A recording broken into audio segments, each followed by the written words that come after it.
helps if you put the microphone on, doesn't it, Michael? She's saying it's a lot calmer.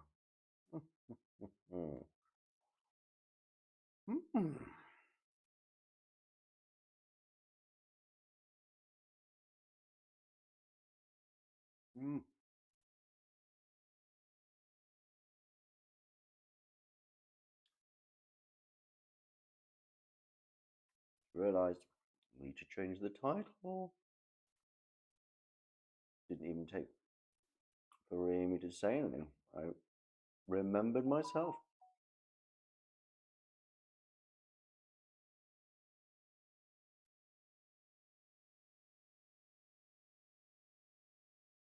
Oh, there we go.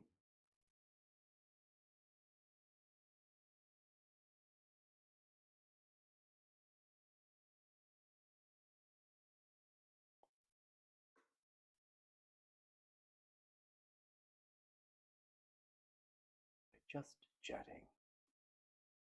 Chatting. Just chatting. How's that? Done. Category changed. Hello, Sabiko. Gang assembling. As you said. I realise I should give some shout outs. Barbarian, Jade, Sana, and Ziggy Wiggy Stars for the shout outs this afternoon. Dean, you subscribed, Prime. Yes, it's so warm and cozy. It is actually quite nice. And chill. I've got this very nice old school Czech chair that is ultimately comfortable. I might end up giving it to my mother though. First time chat. Lady Jitske of Netherlands. Hello. Hello. I am not in a cabin, no. I am at home. First time chat again. Herbert is Herbert Isotope.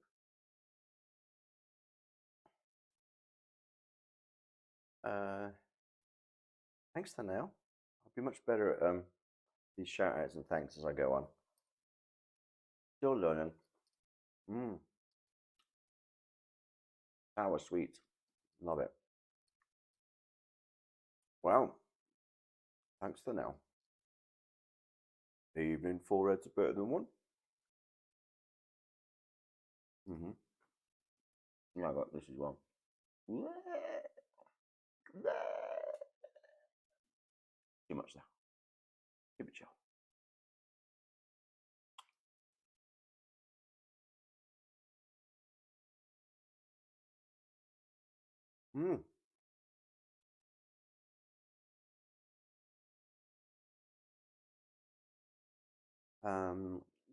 The scribe David as well, first time chat.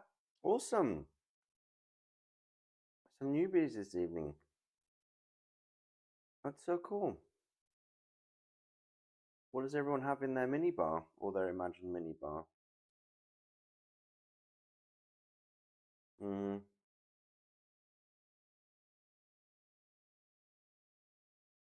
Soup was great. Did you cook it, Nadine? It's awesome. It's so simple as well. I mean, I know it took like 2 hours to cook it, but I was cooking a massive vat.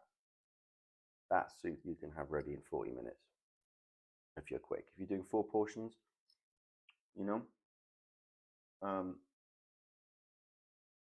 easy peasy.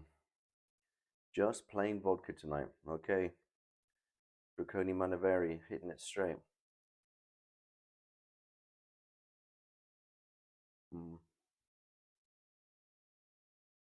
Apfelwein.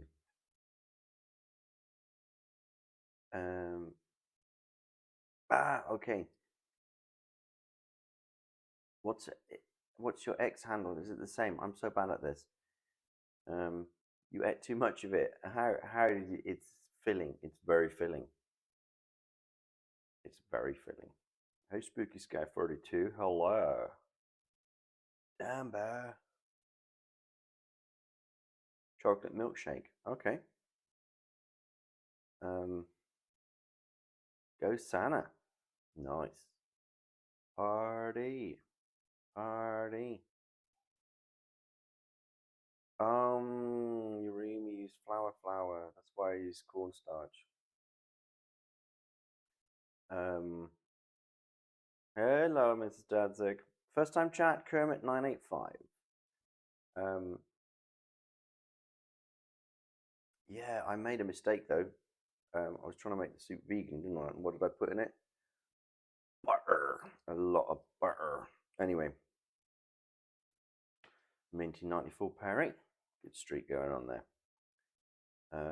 Fancy background. Just it's a painted wall, isn't it? It's just a painted wall. It's just a painted wall. Yeah. All right there. Cozy. Got me yellow lights. There'd be vegan butter, but it'd be sad. Well, basically, it's margarine, isn't it? Why would you? Are all 20 portions ready for tomorrow? Yes, Barbarian. Good to go. Chilling on the balcony. And I'm going to make a bunch of other stuff tonight. She. Thank you, Ryumi. Alicia. Okay. Just a painted wall, isn't it? Yeah, that's what it is. Draconian Maniveri. That's what it is, mate. Just a painted wall. Ah.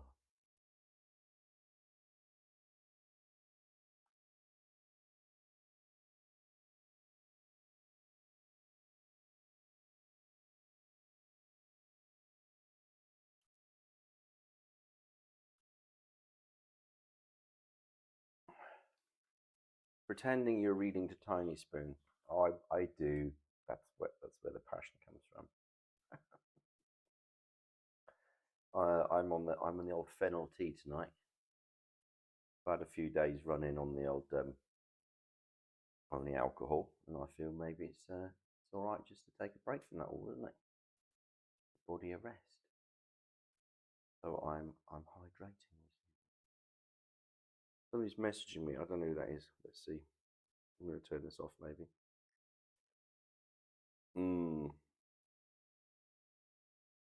All right, people tuning in. That's fine. Oh dear.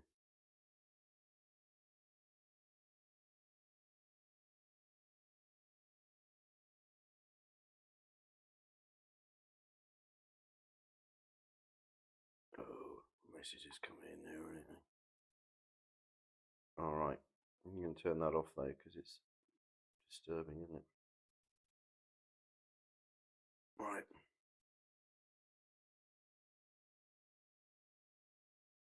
The giraffe with a flower crown reminds me of Henry, weirdly enough. Oh, all right.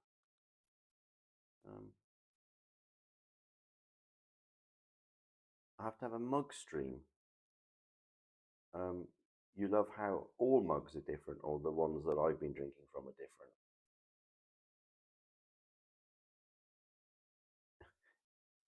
It is Mum's fan telling me to drop you off on time. Yeah. Lit. Sleepy. Just maxing with the Dadzig. That's it.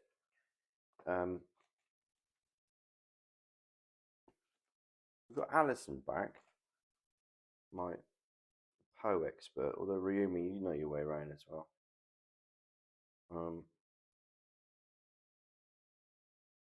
Thinking we start with a poem again tonight. We can go a little bit till after 10. Not going to make this too long tonight. How did the soup taste? Awesome. I had 2 bowls. I will be having it again tonight. I will probably have it for breakfast tomorrow. I wasn't joking. Oh, I'm just a room. I'm just thinking what we should read.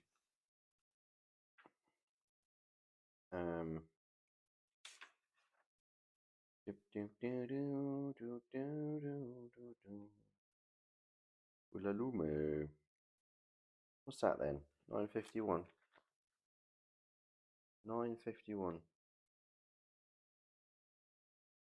It gets a bit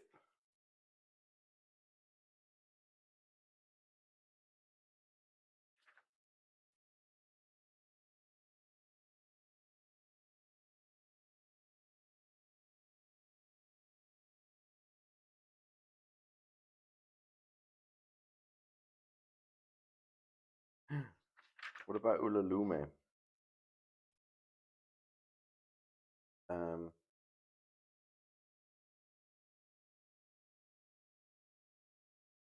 the Haunted Palace. It's your second fave after the Raven, right? No, I think this one, this poem, is quite long. And first of all, doing a Valley Girl voice for the whole thing would be tricky. I'm a bit tired. After the bells, right? The Raven is boring. Ooh. Uh, uh.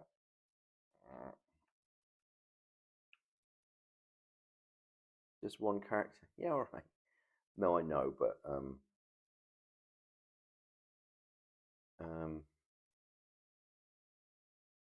maybe something short. So we'll start with Ulalume. It's quite nice actually.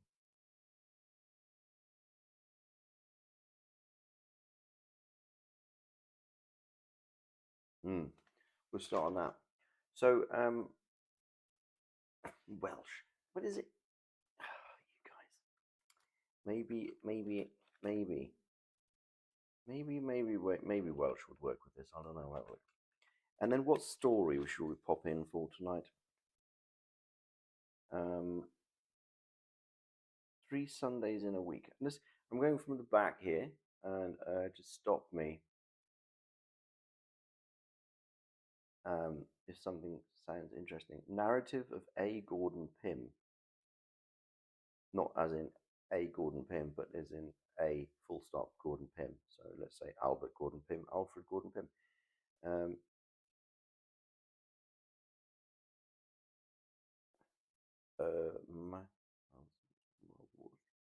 Um, can I? I don't know.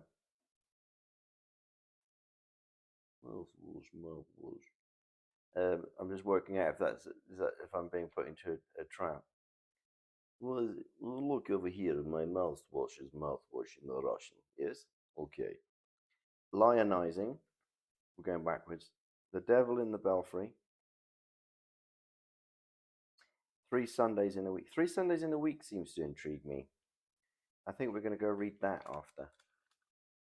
10 out of 10. Yes, of course it is. What did you expect? Some kind of mediocre performance? I've lost my bookmark. Have I lost my... Was that a drawing in here as well? Oh, it's a symbol. Ah. I've lost my bookmark. Oh no. What's happened to it?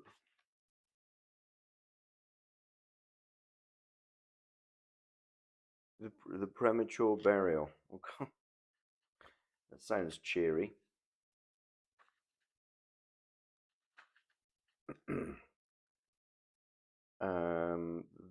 premature. Yeah, it's eaten the bookmark. I know. I have to. You have to feed Poe. You have to feed the book. Um, let's see how long that one is. The premature burial.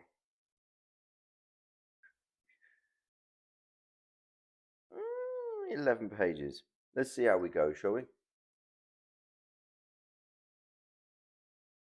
What does the book eat? Well, if you're not looking, it'll go for small mice and their mouthwash.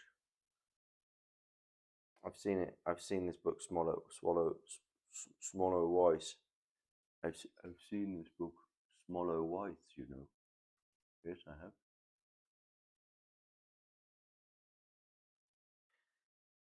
But Welsh, you say.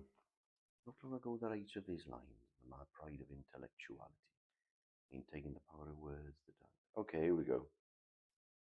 Are we sitting comfortably? Ulalume. The skies, they were ashen and sober. The leaves, they were crisp and sere. The leaves, they were withering and sere. It was night in the lonesome October of my most immemorial year. It was hard by the dim lake of Auber in the misty mid-region of Weir. It was down by the dank tarn of Auber in the ghoul-haunted woodland of Weir. Here once, through an alley titanic, of cypress I roamed with my soul. Of cypress with Psyche my soul. These were days when my heart was volcanic, as the scoriacic rivers that roll, as the lavas that restlessly roll their sulphurous currents down Yarnek, in the ultimate climes of the pole that groan as they roll down Mount Yarnek, in the realms of the boreal pole. Our talk had been serious and sober, but our thoughts they were palsied and sere. Our memories were treacherous and sere, for we knew not the month was October, and we marked not the night of the year, ah, night of all nights in the year. We noted not the dim lake of Auber, though once we had journeyed down here. We remembered not the dank tarn of Auber, nor the gold-haunted woodland of Weir. And now, as the night was senescent, and star-dials pointed to morn, as the star-dials hinted of morn, at the end of our path a liquescent and nebulous lustre was born, out of which a miraculous crescent arose with a duplicate horn, Astarte's bediamond crescent distinct with its duplicate horn. And I said, she is warmer than Dian. She rolls through an ether of sighs, and she revels in a region of sighs. She has seen that the tears are not dry on these cheeks where the worm never dies, and has come past the stars of the lion to point us with paths to the skies, to the Lethean peace of the skies. Come up in despite of the lion, to shine on us with her bright eyes, come up through the lair of the lion with love in her luminous eyes. But Psyche, uplifting her finger, said, sadly this star I mistrust. Her pallor I strangely mistrust. O hasten, O let us not linger, O fly, let us fly, for we must.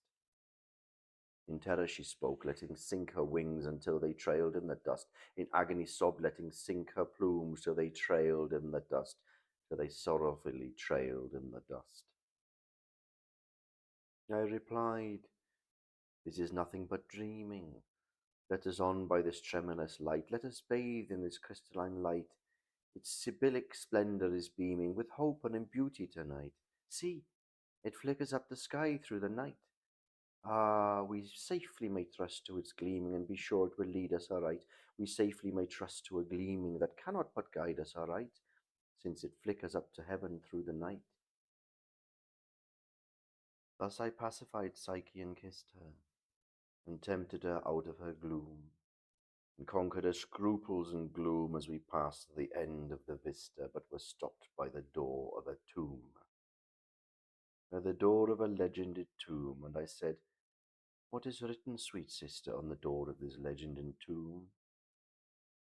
She replied, Ulalume, Ulalume, 'tis the vault of thy lost Ulamale.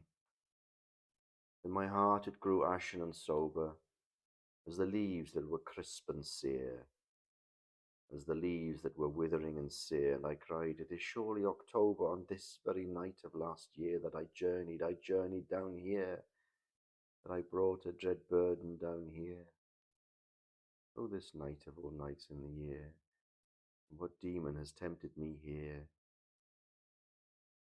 Well, I know now this dim lake of Auber, this misty mid-region of Weir. Well, I know now this dank tarn of Auber, this goal-haunted woodland of Weir.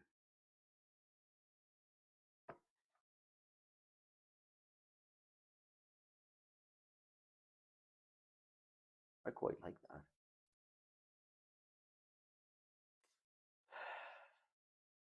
My heart was volcanic. Well, that's quite a poem, then, isn't it? Sure got me going that way.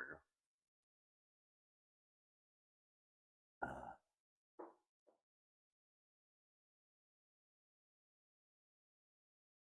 Thank you, Jade.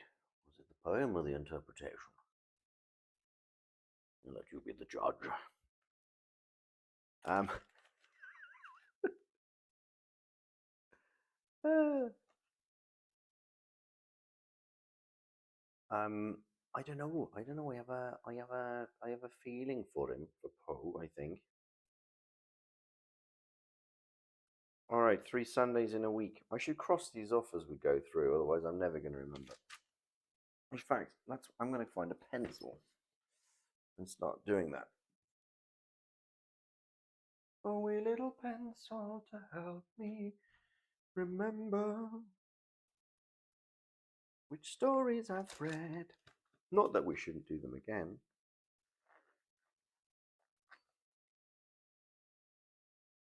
But then at least we keep a track. So we're going to do that one tonight.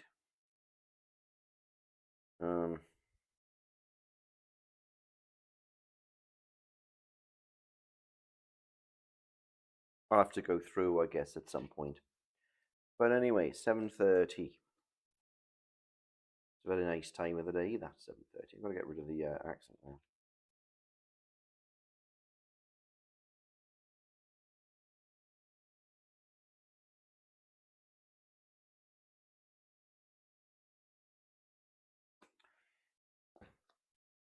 I'm marking it in the book. I'm just putting a little pencil dot next. I'm not making a list. No, I would lose it. Thanks to your confidence, Jade.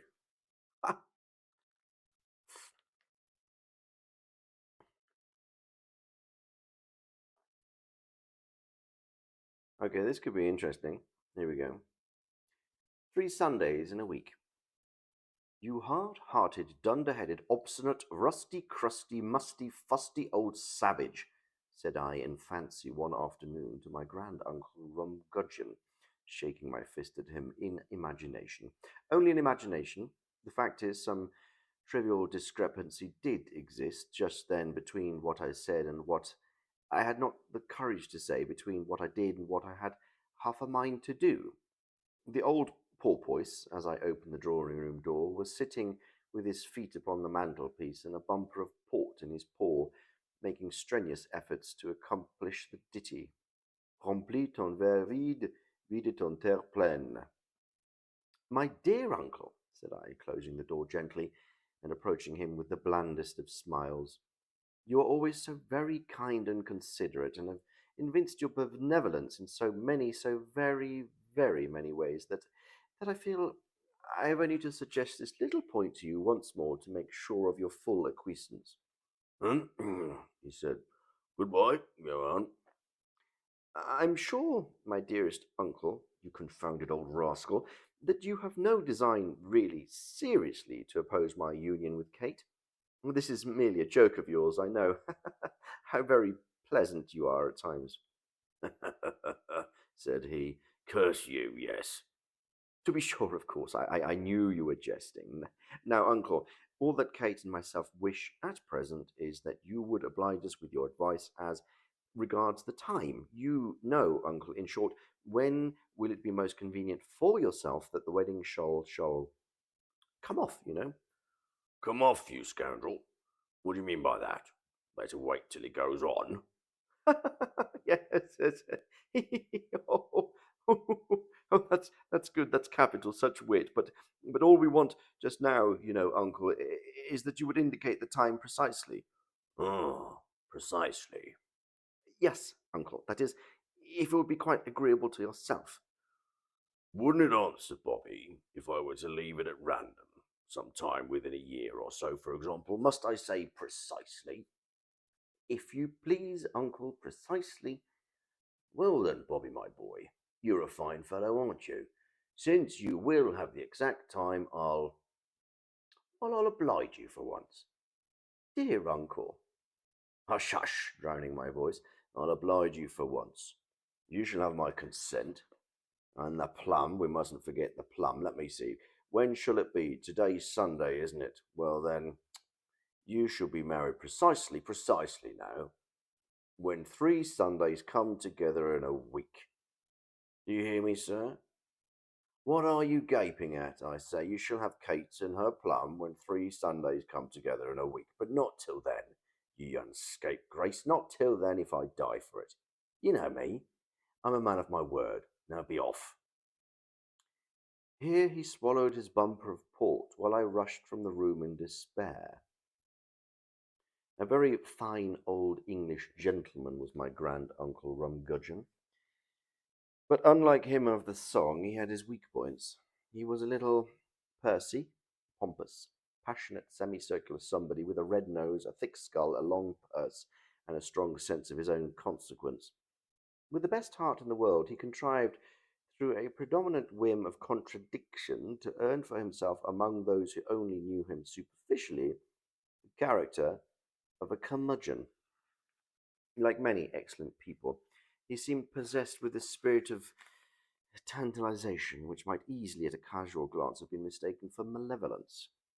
To every request, a positive no was his immediate answer. But in the end, in the long end, there were exceedingly few requests which he refused. Against all attacks upon his purse, he made the most sturdy defense, but the amount extorted from him at least was generally in direction ratio with the length of the siege and the stubbornness of the resistance. In charity, no one gave more liberally or was with worse grace.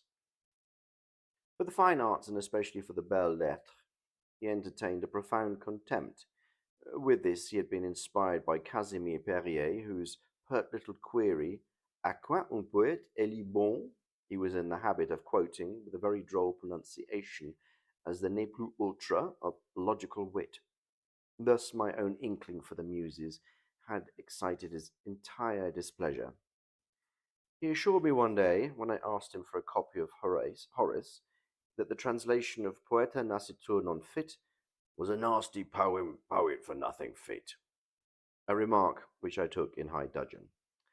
His repugnance to the humanities had also, which increased of late, by an accidental bias in favour of what he supposed to be natural science. Somebody had accosted him in the street, mistaking him for no less a personage than Dr. Dumble D.D., the lecturer on quack physics. This set him off at a tangent.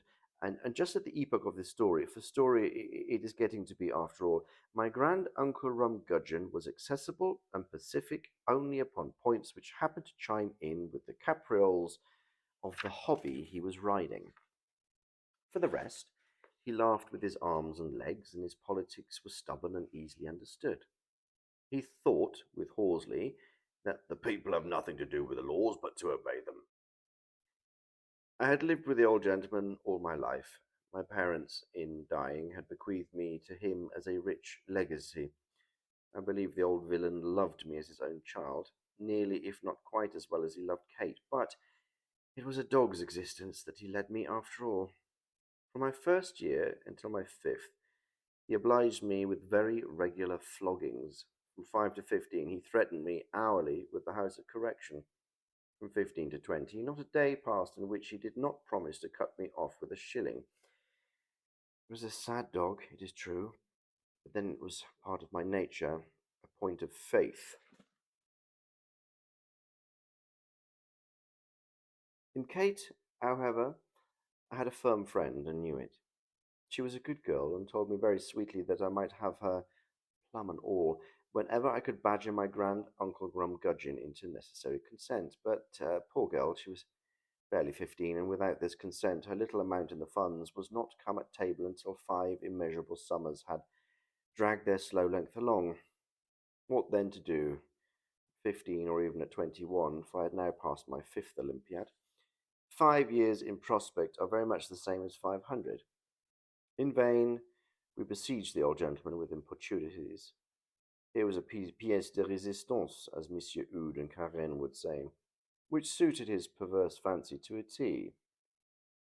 It would have stirred the indignation of Job himself to see how much like an old Mauser he behaved as us two poor wretches, little mice.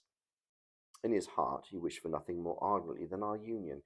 He had made up his mind to this all along. In fact, he would have given £10,000 from his own pocket, Kate's plum was her own, if he could have invented anything like an excuse for complying with our very natural wishes. But then we had been so imprudent as to broach the subject ourselves. Not to oppose it under such circumstances, I sincerely believe, was not in his power. I have said already that he had had his weak points, but in speaking of these, I must not be understood as referring to his obstinacy, which was one of his stronger points. Assurément, ce n'était pas le foible. When I mention his weakness, I have allusion to a bizarre old womanish superstition which beset him. He was great in dreams, portents et id genus omne of rigmarole. He was excessively punctilious, too, upon small points of honour, and after his own fashion was a man of his word beyond doubt. This was, in fact, one of his hobbies. The spirit of his vows he made no scruple of setting at naught, but the letter was a bond inviolable. Now, with this latter peculiarity in his disposition, of which Kate's ingenuity enabled us one fine day, not long after our interview in the dining room, to take a very unexpected advantage, and having thus, in the fashion of all modern bards and orators, exhausted in prolegomena all the time at my command, and nearly all the room at my disposal, I will sum up in a few words what constitutes the whole pith of the story. It happened then, so the fates ordered it, that among the naval acquaintances of my betrothed were two gentlemen who had just set foot upon the shores of England, after years' absence each in a foreign travel. In company with these gentlemen, my cousin and I, preconcertedly, paid Uncle Rumgudgeon a visit on this afternoon of Sunday, October the 10th, just 3 weeks after the memorable decision which had so cruelly defeated our hopes. For about half an hour the conversation ran upon ordinary topics, but at last we contrived quite naturally to give it to the following turn. Captain Pratt. Well, I've been absent 1 year, just 1 year today as I live. Let me see. Yes, this is October 10th. You remember, Mr. Rumgudgeon, I called this day year to bid you goodbye. And by the way, it does seem something like a coincidence, does it not, that our friend, Captain Smitherton here, has been absent exactly a year almost, a year to the day. Smitherton. Yes, yes, just 1 year to a fraction. You'll remember, Mr. Rumgudgeon, that I called the Captain Pratt on this very day last year to pay my parting respects. Uncle. Yes, yes, yes, I remember it very well. Very queer indeed. Both of you gone just 1 year. A very strange coincidence indeed. Just what Dr. Double LD would denominate an extraordinary concurrence of events. Dr. Double. Kate, interrupting. To be sure, Papa, it is something strange, but then Captain Pratt and Captain Smitherton didn't go altogether the same route, and that makes a difference, you know. Uncle. I don't know any such thing, you hussy. How would I? I think it only makes the matter more remarkable. Dr. Double LD Kate. Why, Papa, Captain Pratt went around Cape Horn and Captain Smitherton doubled the Cape of Good Hope. Uncle. Precisely. The one went east and the other went west, you jade, and they both have gone quite around the world.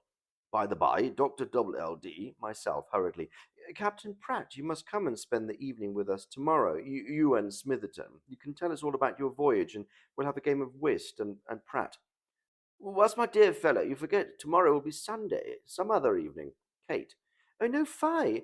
Robert's not quite as bad as that. Today's Sunday. Uncle. To be sure, to be sure.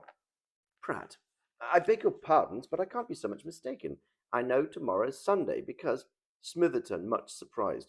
What are you all thinking about? Wasn't yesterday Sunday, I should like to know? All. Yesterday, indeed, you are out. Uncle. Today's Sunday, I say. Don't I know? Pratt. No, no, no, tomorrow's Sunday. Smitherton. You're all mad, every one of you. I am positive that yesterday was Sunday as I am sitting upon this chair. Kate, jumping up eagerly. I see it all. Papa, this is a judgment upon you about you know what. Let me alone, and I'll explain it all in a minute. It's a very simple thing indeed. Captain Smitherton says that yesterday was Sunday, and so it was. He's right. Cousin Bobby and Uncle, I say today is Sunday, and so it is. We are right. Captain Pratt maintains that tomorrow will be Sunday, and so it will be. He is right too. The fact is, we are all right, and thus 3 Sundays have come together in a week. Smitherton, after a pause. By the by, Pratt, Kate has us completely. What fools we are! Mr. Rumgudgeon, the matter stands thus. The earth, you know, is 24,000 miles in circumference. Now, this globe of the earth turns upon its own axis, revolves, spins around, these 24,000 miles of extent going from west to east in precisely 24 hours. Do you understand, Mr. Rumgudgeon? Uncle. To be sure, Doctor. Smitherton, drowning his voice. Well, sir, that is at the rate of 1,000 miles per hour. Now, suppose I sail from this position 1,000 miles east. Of course, I anticipate the rising of the sun here at London by just 1 hour. I see the sun rise 1 hour before you do. Proceeding in the same direction, yet another 1,000 miles, I anticipate the rising by 2 hours, another 1,000, and I anticipate it by 3 hours, and so on, until I entirely go around the globe and back to this spot, when, having gone 24,000 miles, I anticipate the rise of the sun, London sun, by no less than 24 hours. That is to say, I am a day in advance of your time. Understand, eh? Uncle. But double LD Smitherton speaking very loud. Captain Pratt, on the contrary, when he sailed 1,000 miles west of this position, was an hour, and when he sailed 24,000 miles west, was 24 hours or 1 day behind the time at London. Thus, with me, yesterday was Sunday. Thus, with you, today is Sunday. Thus, with Pratt, tomorrow will be Sunday. And what is more, Mr. Rumgudgeon, it is positively clear that we are all right. But there could be no philosophical reason assigned by why the idea of none of us should have preference over that of the other. Uncle. My eyes. Well, Kate. Well, Bobby. Huh. This is a judgment upon me, as you say, but I am a man of my word. Mark me that. You shall have a boy, plum and all, when you please. Done by Jove. 3 Sundays all in a row. I'll go and take double LD's opinion upon that.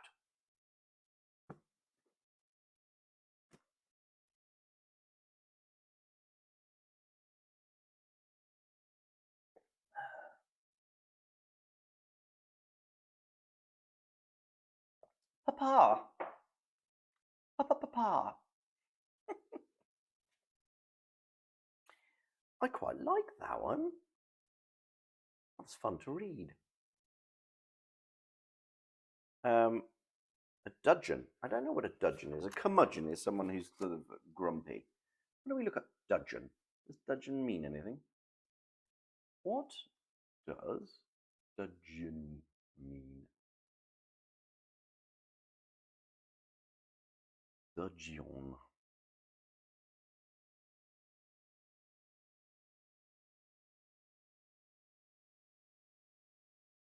The root of the box tree, which hafts for daggers were made. The haft of a dagger.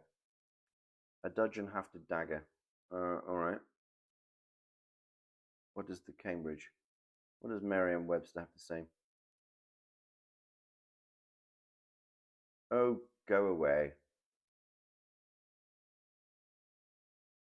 So, as a noun, a fit or a state of indignation, often using the phrase in high dudgeon. Yes. I learned a new word today, I did. Don't bludgeon your dudgeon, you curmudgeon. Motherly care. All right. Oh, oh, oh, oh.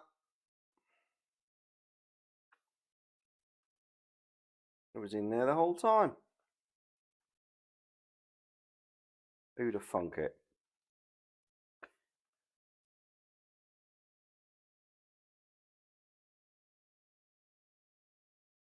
What was it you said, Rio, mate?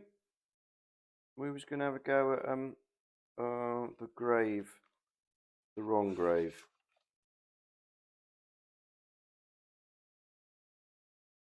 Where is it? Oh, we read Black Cat, I know that much. And I think we also read The Pit and the... Did we read The Pit and the Pendulum?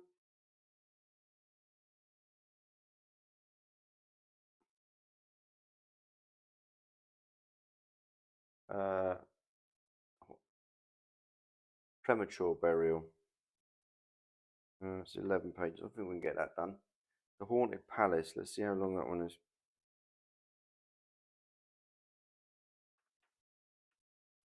The Haunted Palace. Where are you?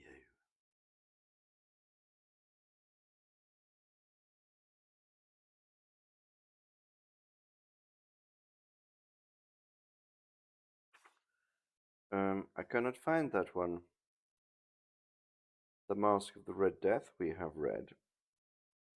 Fall of the House of Usher, we have read. We started the unparalleled adventure of one Huntsfile and we gave up. Um, the imp of the perverse, the cask of the Amontillado. Why can I not see it? The haunted. No, I can't see it. All right, I guess the Telltale Heart we have read. I guess the premature burial it is then. 258. Oh, it's a poem. Ah, the Horny Palace. Um, and then, folks, I might have to call it a night after this because um,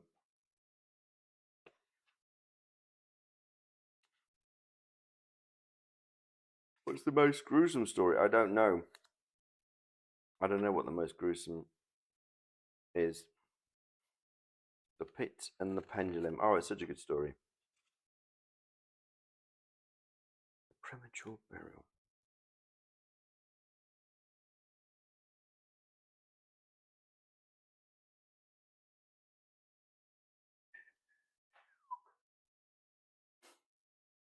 Oh, we read the one with the hot air balloon, didn't we?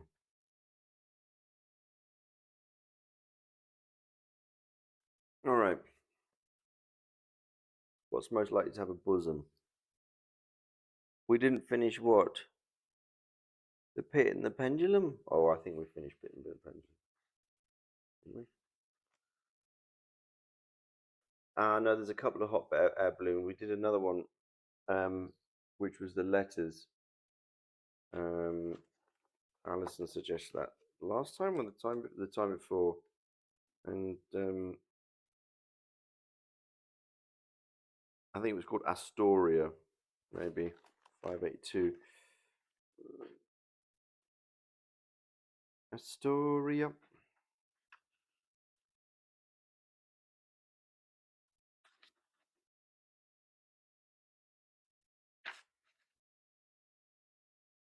No, no, no, we haven't read the story. No, no. We'll find out. It doesn't matter. Hans and the Kittens is still lost in space. The premature burial. There are certain themes of which the interest is all absorbing, but which are too entirely horrible for the purposes of legitimate fiction. These the mere romanticist must eschew if he did not wish to offend or to disgust. They are with propriety handled only when the severity and majesty of true sanctity and sustain them. We thrill, for example, with the most intense of pleasurable pain of the accounts of the passage of the Beresina, of the earthquake of Lisbon, of the plague of London, of the massacre of St. Bartholomew, or of the stifling of the 123 prisoners in the black hole at Calcutta. But in these accounts, it is the fact, it is the reality, it is the history which excites. As inventions, we should regard them with simple abhorrence. I've mentioned some few of the more prominent and august calamities on record, but in these it is the extent, not less than the character of the calamity, which so vividly impresses the fancy. I need not remind the reader that, from the long and weird catalogue of human miseries, I might have selected many individual instances more replete with essential suffering than any of these vast generalities of disaster. The true wretchedness, indeed, the ultimate woe, is particular, not diffuse.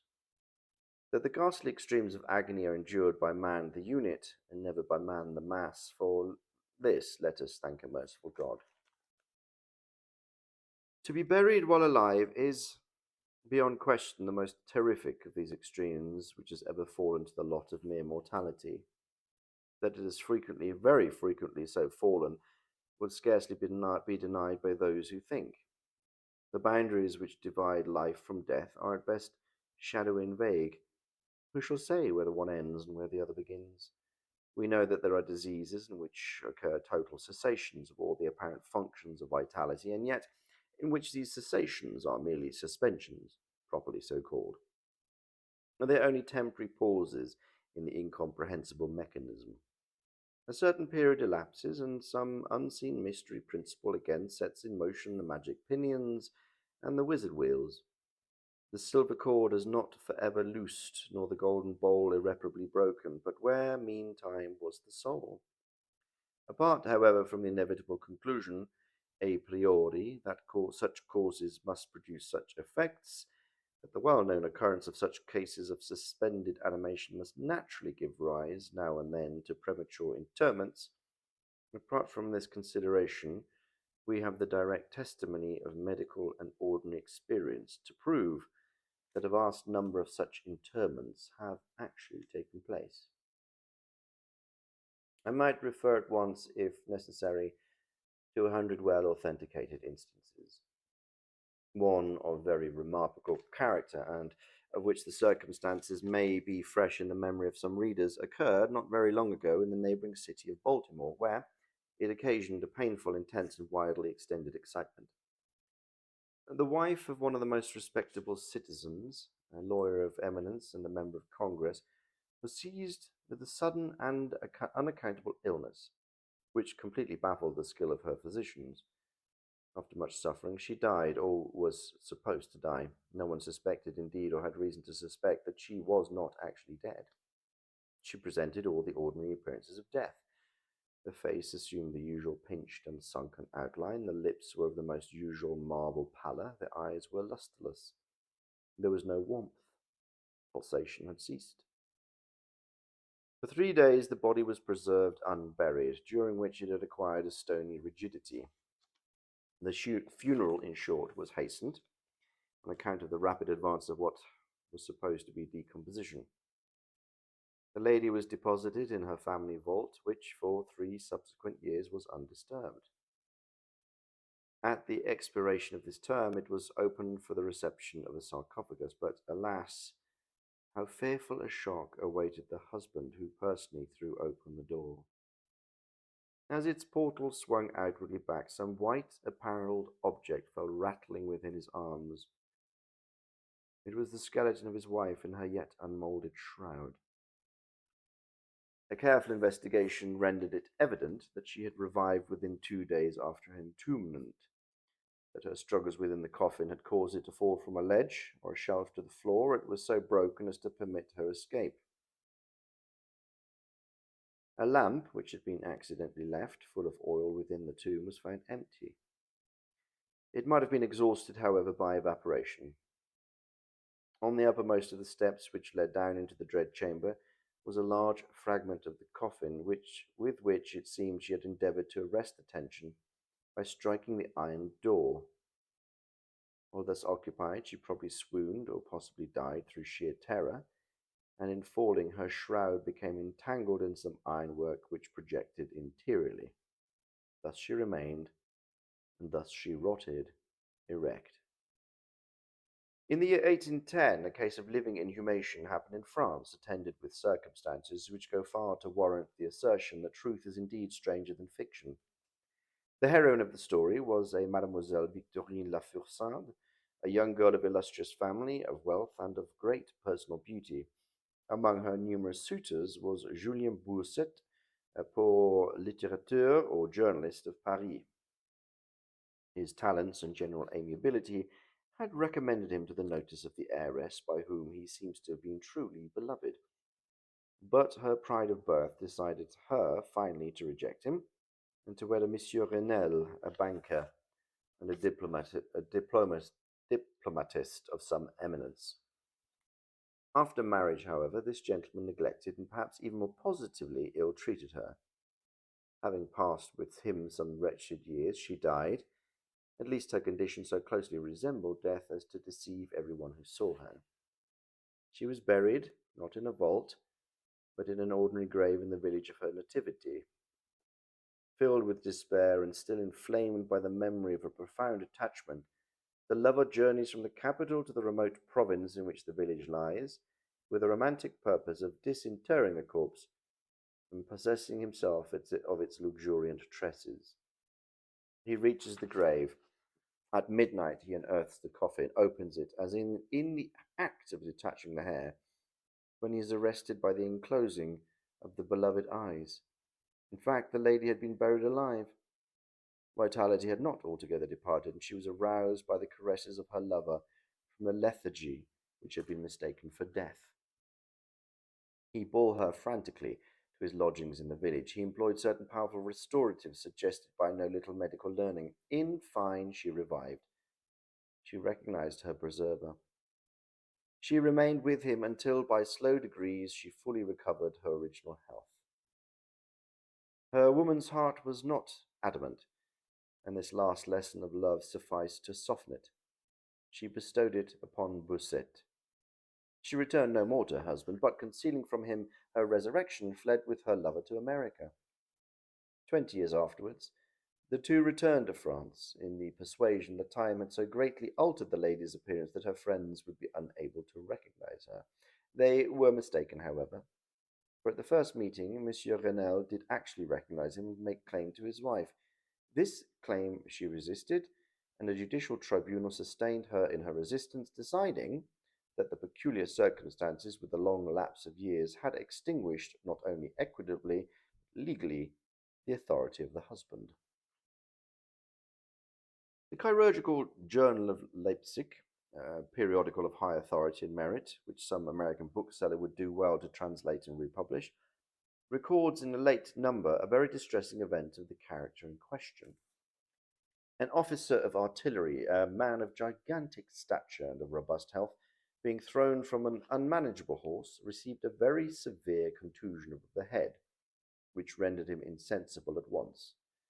The skull was slightly fractured, but no immediate danger was apprehended. Trepanning was accomplished successfully, he was bled, and many other of the ordinary means of relief were adopted. Gradually, however, he fell into a more and more hopeless state of stupor, and finally it was thought that he had died. The weather was warm, and he was buried with indecent haste in one of the public cemeteries. The funeral took place on Thursday. On the Sunday following, the grounds of the cemetery were, as usual, much thronged with visitors, and about noon an intense excitement was created by the declaration of a peasant that, while sitting upon the grave of the officer, he had distinctly felt a commotion of the earth, as if occasioned by someone struggling beneath. At first little attention was paid to the man's assertion, but his evident terror and the dogged obstinacy with which he persisted in his story had at length their natural effect upon the crowd. Spades were hurriedly procured, and the grave, which was shamefully shallow, was in a few minutes so far thrown open that the head of its occupant appeared. He was then seemingly dead, but he sat nearly erect within his coffin, the lid of which, in his furious struggles, he had partly uplifted. He was forthwith conveyed to the nearest hospital, and there pronounced to be still living, although in an asphytic condition. After some hours he revived, recognized individuals of his acquaintance, and in broken sentences spoke of his agonies in the grave. From what he related, it was clear that he must have been conscious of life for more than an hour while inhumed before lapsing into insensibility. The grave was carelessly and loosely filled with an exceedingly porous soil, and thus some air was necessarily admitted. He heard the footsteps of the crowd overhead, and endeavored to make himself heard in turn. It was the tumult within the grounds of the cemetery, he said, which appeared to waken him from a deep sleep, but no sooner was he awake than he fully became aware of the awful horrors of his position. This patient, it is recorded, was doing well, and seemed to be in a fair way of ultimate recovery, but fell victim to the quackeries of medical experiment. The galvanic battery was applied, and he suddenly expired in one of those ecstatic paroxysms which occasionally it superinduces. The mention of the galvanic battery nevertheless recalls to my memory a well-known and very extraordinary case in point where its action proved the means of restoring to animation a young attorney of London who had been interred for 2 days. This occurred in 1831 and created, at the time, a very profound sensation wherever it was made the subject of converse. The patient, Mr. Edward Stapleton, had died, apparently of typhus fever, accompanied with some anomalous symptoms which had excited the curiosity of his medical attendants. Upon his seeming decease, his friends were requested to sanction a post-mortem examination, but declined to permit it. As often happens when such refusals are made, the practitioners resolved to disinter the body and dissect it at leisure in private. Arrangements were easily effected, with some of the numerous corps of body snatchers, of which London abounds, and upon the third night after the funeral, the sudden supposed corpse was unearthed from a grave 8 feet deep and deposited in the operating chamber of one of the private hospitals. An incision of some extent had been actually made in the abdomen, when the fresh and undecayed appearance of the subject suggested an application of the battery. One experiment succeeded another, and the customary effects supervened, with nothing to characterize them in any respect except, upon one or two occasions, a more than ordinary degree of lifelikeness in the convulsive action. It grew late, the day was about to dawn, and it was thought expedient at length to proceed at once to the dissection. A student, however, was especially desirous of testing a theory of his own, and insisted upon applying the battery to one of the pectoral muscles. A rough gash was made, and a wire hastily brought in contact, when the patient, with a hurried but quite unconvulsive movement, arose from the table, stepped into the middle of the floor, gazed about him uneasily for a few seconds, and then spoke. What he said was unintelligible, but the words were uttered. The syllabification was distinct. Having spoken, he fell heavily to the floor. For some moments all were paralyzed with awe, but the urgency of the case soon restored them their presence of mind. It was seen that Mr. Stapleton was alive, although in a swoon. Upon exhibition of ether, he revived and was rapidly restored to health and to the society of his friends, from whom, however, all knowledge of his resuscitation was withheld until a relapse was no longer to be apprehended. Their wonder, their rapturous astonishment, may be conceived. The most thrilling peculiarity of this incident, nevertheless, is involved in what Mr. S. himself asserts. He declares that at no period was he altogether insensible, that dully and confusedly he was aware of everything which happened to him from the moment in which he was pronounced dead by his physicians to that in which he fell swooning to the floor of the hospital. I am alive, were the uncomprehended words which, upon recognizing the locality of the dissecting room, he had endeavored in his extremity to utter. It were an easy matter to multiply such histories as these, but I forbear, for indeed we have no need of such to establish the fact that premature interments occur. When we reflect how very rarely, from the nature of the case, we have it in our power to detect them, we must admit that they may frequently occur without our cognizance. Scarcely, in truth, is a graveyard ever encroached upon for any purpose to any great extent, that skeletons are not found in postures which suggest the most fearful of suspicions. Fearful indeed the suspicion, but more fearful the gloom. It may be asserted without hesitation that no event is so terribly well adapted to inspire the supremeness of bodily and mental distress as is burial before death. The unendurable oppression of the lungs, the stifling fumes of the damp earth, the clinging of the death garments, the rigid embrace of the narrow house, the blackness of the absolute night, the silence like a sea that overwhelms, and unseen but palpable presence of the conqueror worm.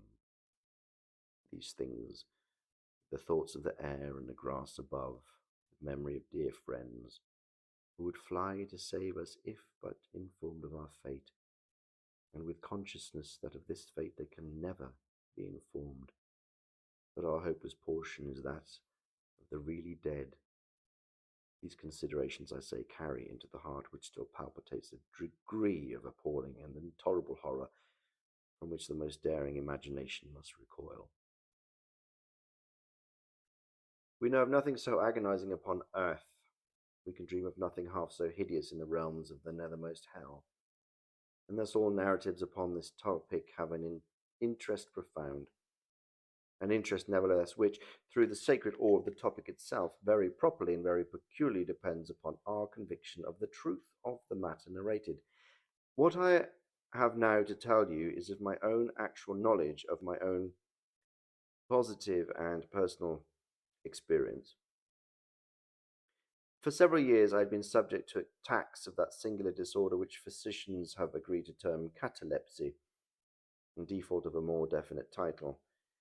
Although both the immediate and the predisposing causes, and even the actual diagnosis of this disease, is still mysterious, Its obvious and apparent character is sufficiently well understood.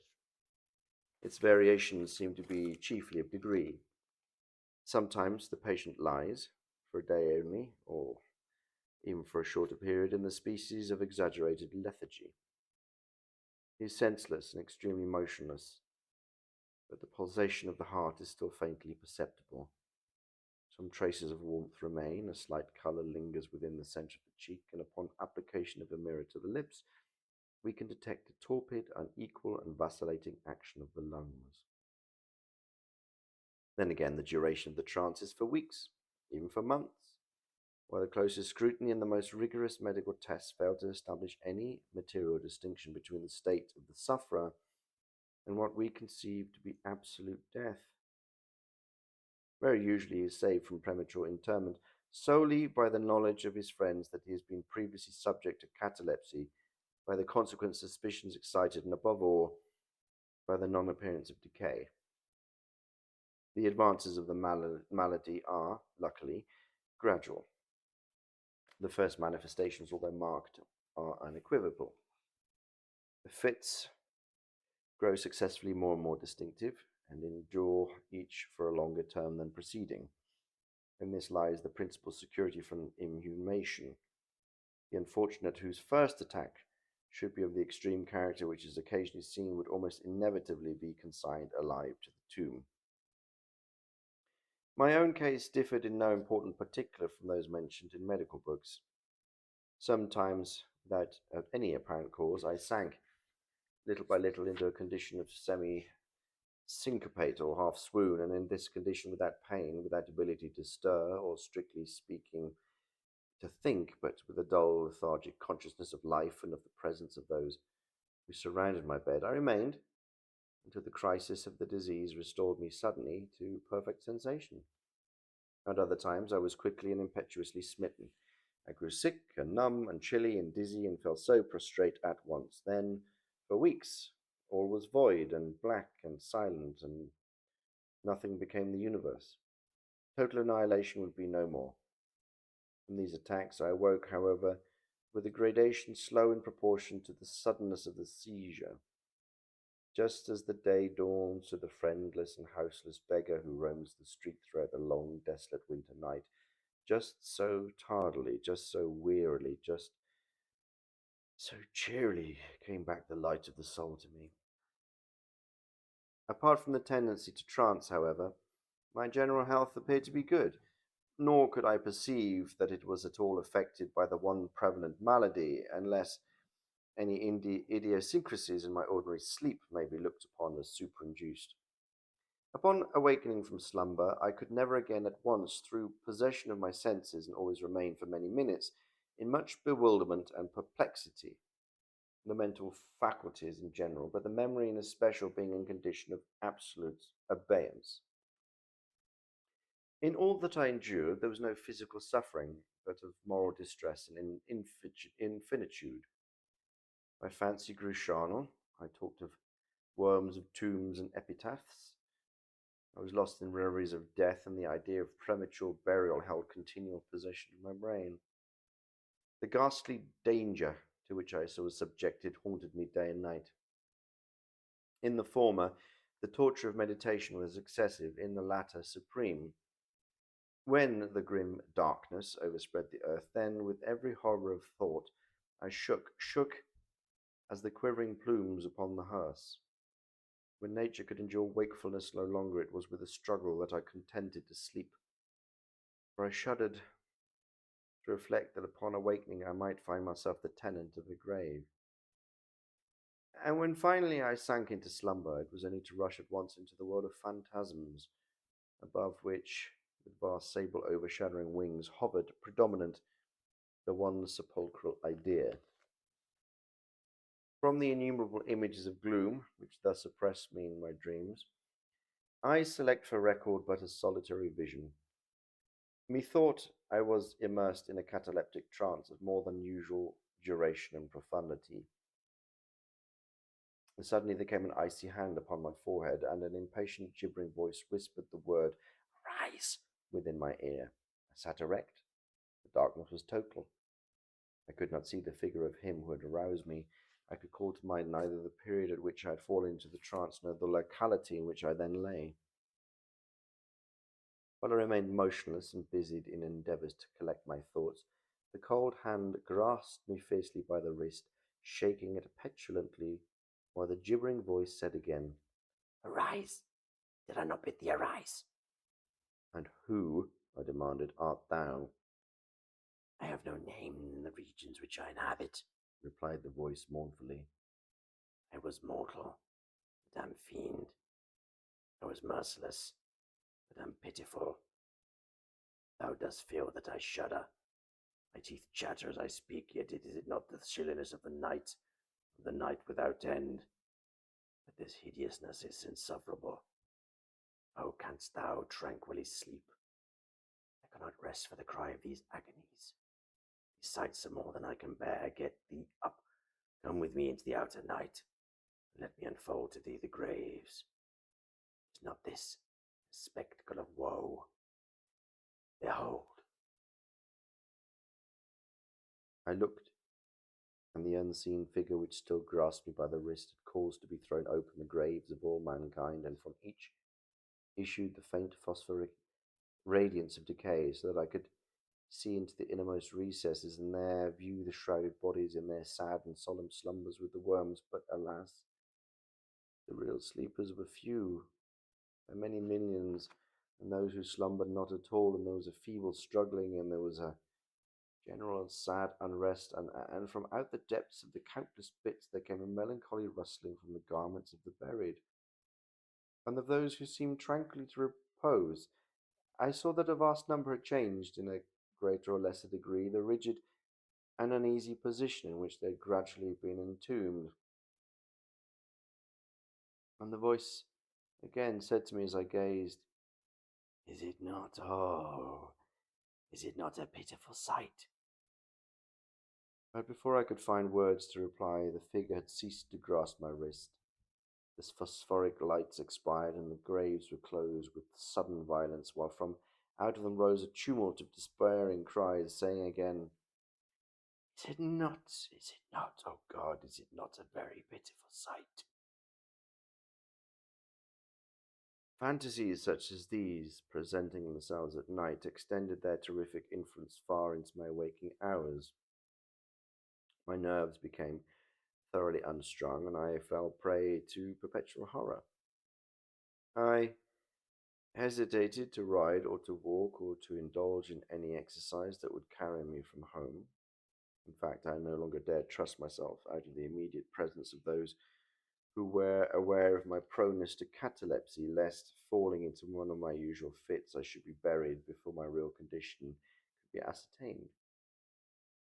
I doubted the care, the fidelity of my dearest friends. I dreaded that in some chance of more than customary duration they might be prevailed upon to regard me as irrecoverable. I even went so far as to fear that, as I occasioned much trouble, they might be glad to consider any more very protracted attack a sufficient excuse for getting rid of me altogether. It was in vain they endeavoured to reassure me of the most solemn promises. I exacted the most sacred oaths that under no circumstances they would bury me until decomposition was so materially advanced as to render further preservation impossible, and even then my mortal terrors would listen to no reason, would accept no consolation. I entered into a series of elaborate precautions. Among other things, I had the family vault so remodelled as to admit of being readily opened from within. The slightest pressure upon a long lever that extended far into the tomb would cause the iron portals to fly back. There were arrangements also for the free admission of air and light, and the convenient receptacles for food and water within immediate reach of the coffin intended for my reception. This coffin was warmly and softly padded, and was provided with a lid fashioned upon the principle of the vault door, with the addition of springs so contrived that the feeblest movement of the body would be sufficient to set it at liberty. Besides all this, there was suspended from the roof of the tomb a large bell, the rope of which was designed should extend through a hole in the coffin, and so be fastened to one of the hands of the corpse. But Alas, what avails the vigilance against the destiny of man? Not even these well contrived securities suffice to save from the uttermost agonies of living inhumation a wretched of these agonies foredoomed. There arrived an epoch, as often before there had arrived, in which I found myself emerging from total unconsciousness into the first feeble and indefinite sense of existence. Slowly, with a tortuous gradation, approached the faint grey dawn of the cycled day, a torpid uneasiness, an apathetic endurance to dull pain. No care, no hope, no effort. Then, after a long interval, a ringing in the ears, then, after a lapse still longer, a prickling or tingling sensation in the extremities, then a seemingly eternal period of pleasurable acquiescence, during which the awakening feelings are struggling into thought, then a brief resinking into nonentity, and then a sudden recovery. At length, the slight quivering of an eyelid, and immediately thereupon an electric shock of terror, deadly and indefinite, which sends the blood in torrents from the temples to the heart.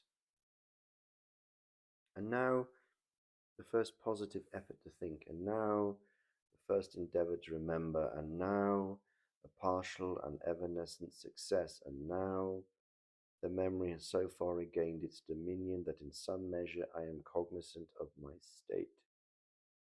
I feel that I am not awakening from ordinary sleep. I recollect that I've been subject to catalepsy, and now, at last, as if by the rush of an ocean, my shuddering spirit is overwhelmed by the one grim danger, by the one spectral, ever prevalent idea.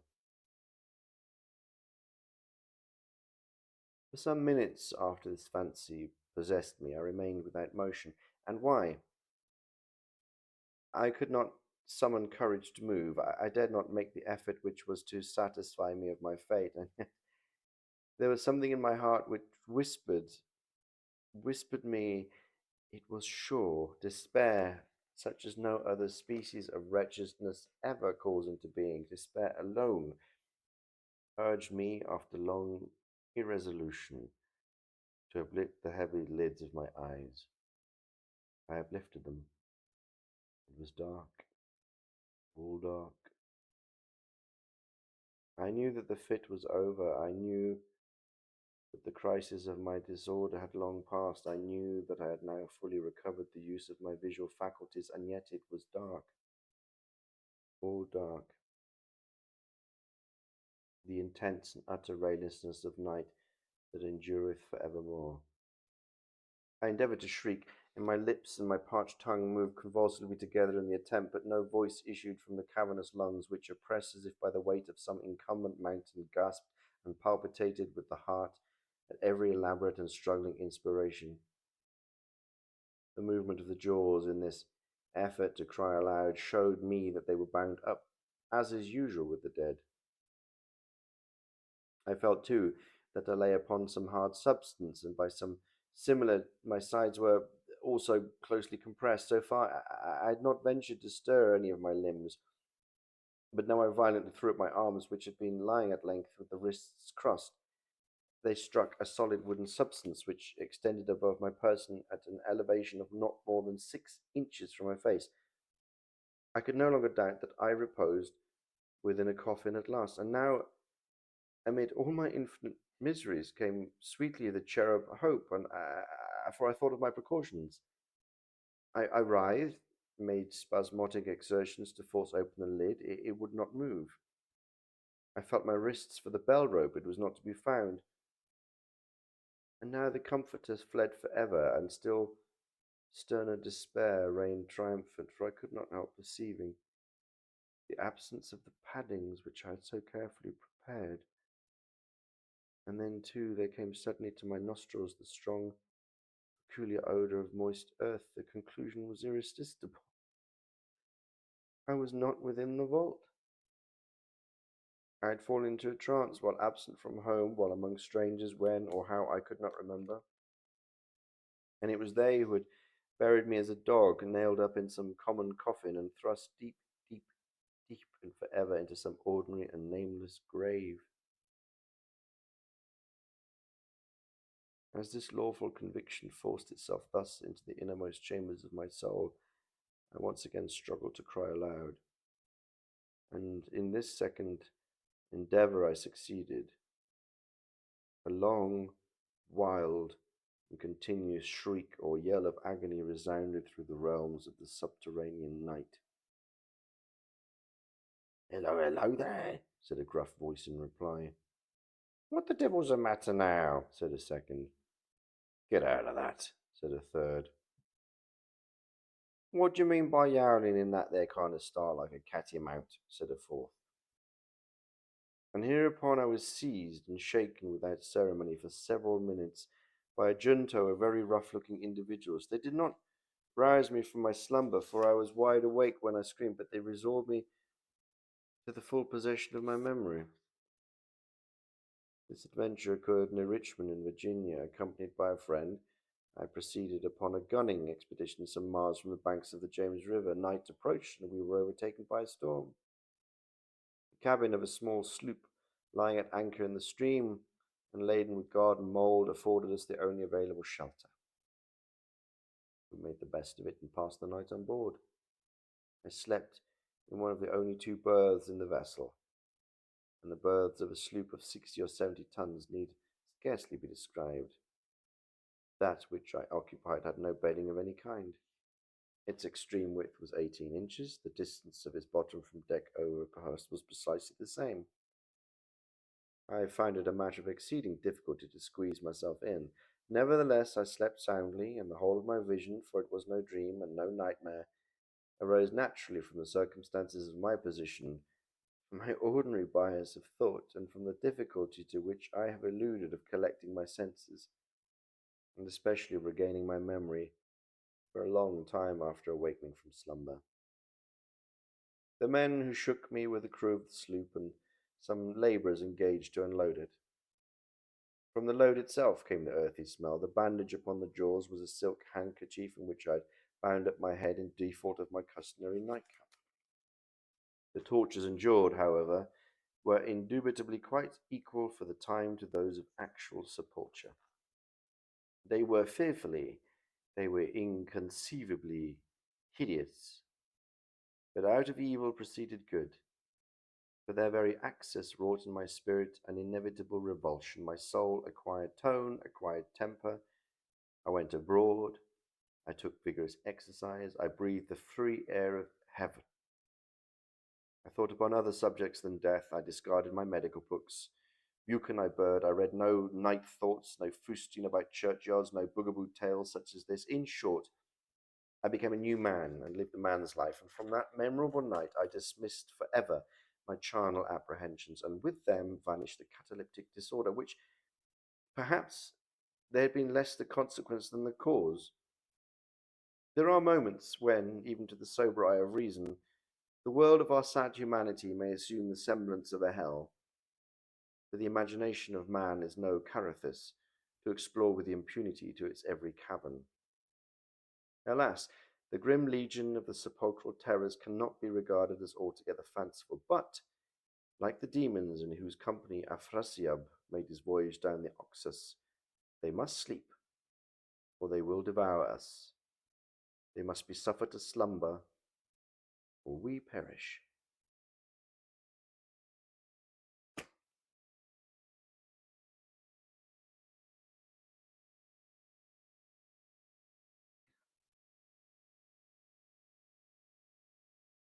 Perish.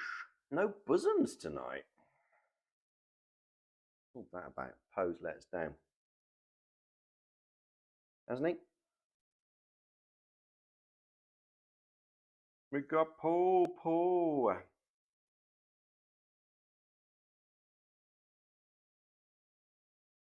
A dull affair with no bosoms. We are bosomless. Yes, we are indeed bosomless.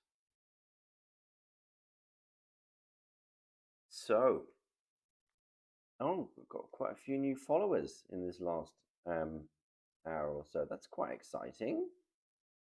Thanks, guys. What's the book? It's the complete works of It's Penguin Classics, the Penguin Complete Tales of Poems of Edgar Allan Poe, and with a foreword by Will Self, an introduction by Will Self, which I cannot read because that's in copyright. Yeah, a couple of good ones tonight. That was fun. All those voices as well in the other one. That was cool. Premature Burial. All right, we'll give it a little mark next to that one. Maybe even give that a little star. There we go. All right. Oh my word. You naughty dog.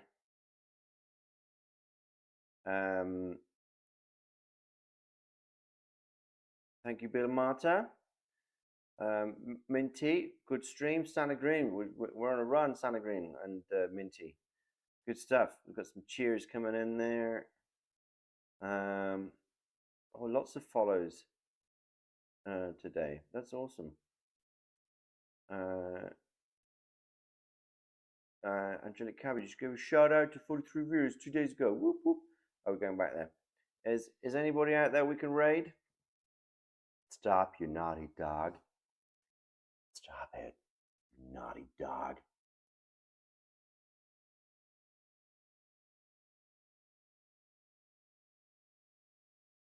Almond black tea. Nope, it's bedtime. Indeed it is. For some of us. My pleasure, Barbarian. Doing well. We will never stop. Got some cheers there from Bubbling as well. Lots of cheers today. Santa, Ziggy Wiggy, Barbarian out on top there. Thank you. Thank you. Time to expand. What are we expanding into?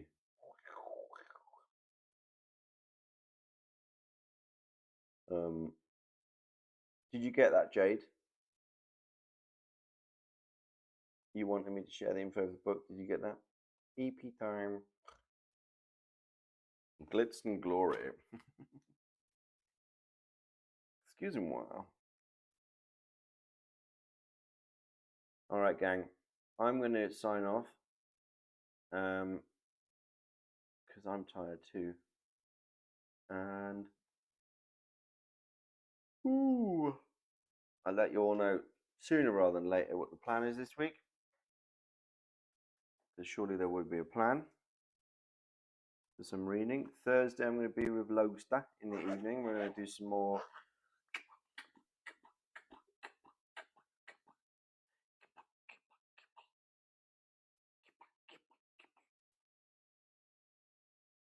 That will be the lusty Orgonian maid, wouldn't it?